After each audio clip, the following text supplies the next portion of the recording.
একটা মেয়ে মরুভূমিতে অনেক তৃষ্ণার্ত অবস্থায় ছিল।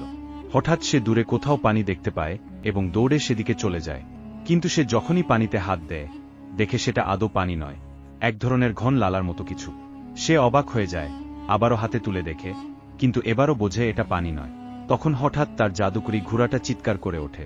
সে তখন দেখতে পায় সে আসলে একটা ফাঁদের মধ্যে পড়েছে, এক ধরনের প্রাকৃতিক গাল। মেয়েটি লাফ দিয়ে সেখান থেকে সরে যায়। তারপর তারা আরও কিছু দূর এগিয়ে যায়।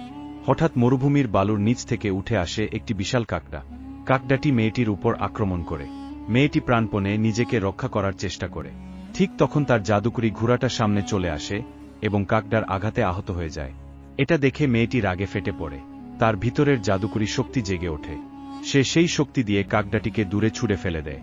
এরপর সে দৌড়ে গিয়ে কাকড়ার একটি শক্ত পাথর সদৃশ হাত থেকে কিছু একটা খুলে নেয়।